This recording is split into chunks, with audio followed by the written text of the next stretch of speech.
I was doing the random notes column.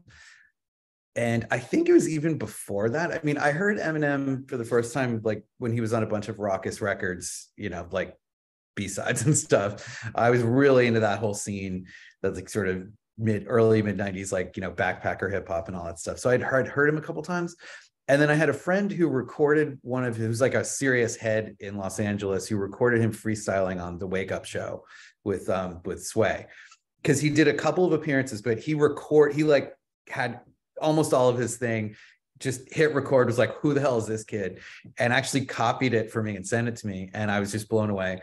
And I remember finding out as much information as I could about him and marching into my music editor's office. It was a guy named Joe Levy, and saying like, this guy's going to be a star. He's amazing. We got to cover him.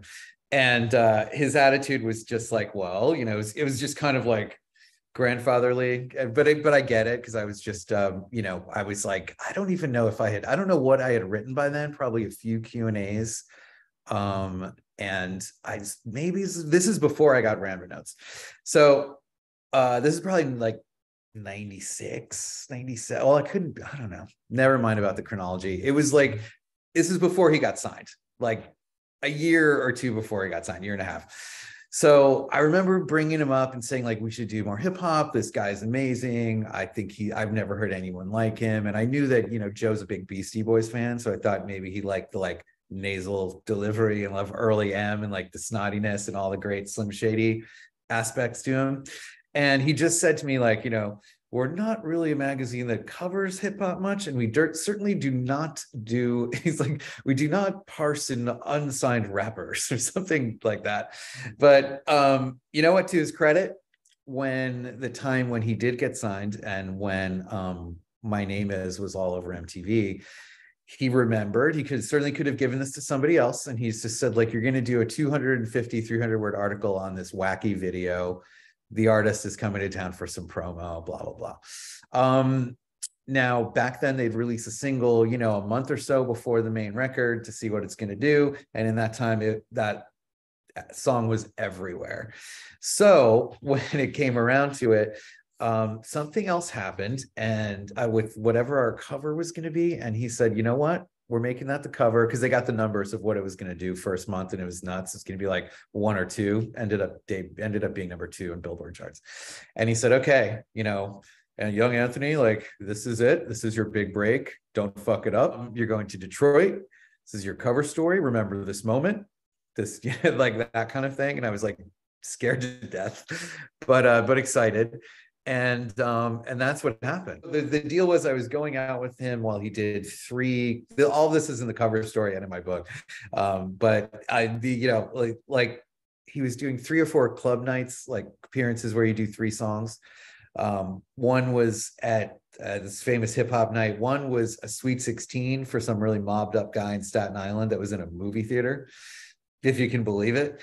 And the other one was like late night at like Life or some, trendy club where I was in the VIP only, did a couple songs. People were like super fashion. People were like, who is this guy pulling his pants are falling down? It's kind of funny. So that was hilarious. But that first night I got there, he didn't talk to me at all.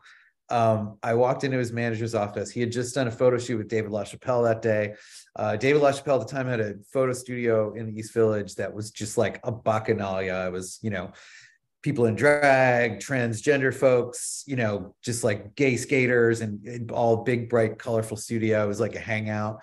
And, here's Marshall, blue collar kid from Detroit.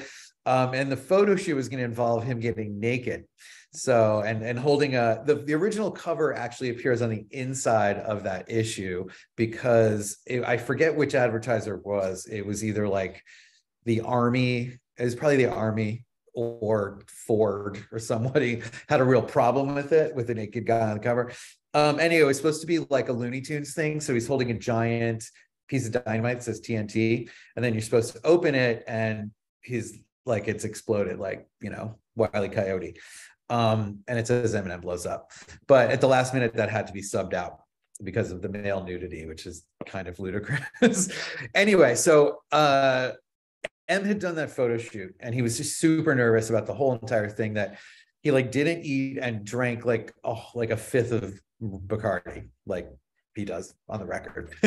And so when I got there, he was I go into the office, the just security guard lets me in, no one's around. I'm like kind of in a conference room, and I asked the security guard before he like left me there. I was like, well, where's where's Marshall? And he's like points that way. And I'm like, okay, I'm just super eager, green, right? My first cover story. And so I go down and I realize that he's in the bathroom. And I was like, oh, well, I didn't know. There was one door and then a bathroom. And I was kind of like, I didn't know which one he would be in. So I was like, I'm going to go to the bathroom. So I open the door and I hear someone vomiting, and it's Marshall. And it's one of those bathrooms that's only like one stall, and the door slammed behind me. And he stopped, and I was like, oh God, this is awkward. He knows someone's in here if I run out. And so I just stood my ground. And he came out, and I'm sort of like, hey, I'm, Anthony. And he like looks at me and just burps like right in my face and leaves. I'm like, oh, this is going well. Okay. So the night went on. It was a long night, but he basically didn't speak to me. He wasn't like aggressive. He just like wasn't talking to me. He also took about 5 hits of ecstasy, and I was in a limo with like Stretch Armstrong and the whole crew.